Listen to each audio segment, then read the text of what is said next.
Austria کے دارالحکومت Vienna میں سفارت خانہ پاکستان کے زیر اہتمام مارکہ حق بنیاد المرصوص کی کامیابی کے 1 سال مکمل ہونے پر پروقار تقریب کا انعقاد کیا گیا۔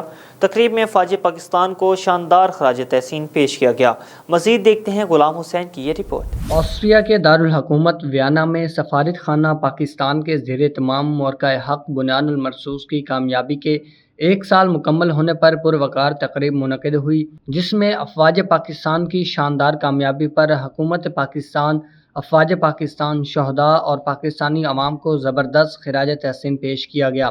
تقریب میں مارکہ حق سے متعلق خصوصی دستاویزی فلم بھی دکھائی گئی، جبکہ شرکاء کی جانب سے پاکستان زندہ باد اور پاک فوج پائندہ باد کے فلک شگاف نعرے لگائے گئے۔ تقریب کا آغاز تلاوت قرآن پاک سے کیا گیا، جبکہ نعت رسول مقبول صلی اللہ علیہ وسلم کی سعادت غلام مصطفیٰ نائمی نے حاصل کی۔ اس موقع پر سفیر پاکستان محمد کامران اختر نے اپنے خطاب میں کہا کہ مارکہ حق بنیاد المرصوص ایمان، اتحاد اور قومی یکجہتی کی روشن علامت ہے۔ انہوں نے افواج پاکستان کی کامیابی کو قومی جذبے اور بہترین حکمت عملی کا نتیجہ قرار دیا۔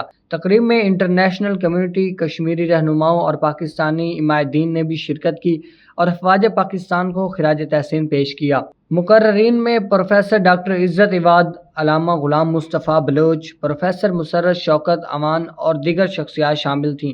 تقریب کے اختتام پر پاکستان کی سلامتی، ترقی اور شہداء کے درجات کی بلندی کے لیے خصوصی دعائیں بھی کی گئیں۔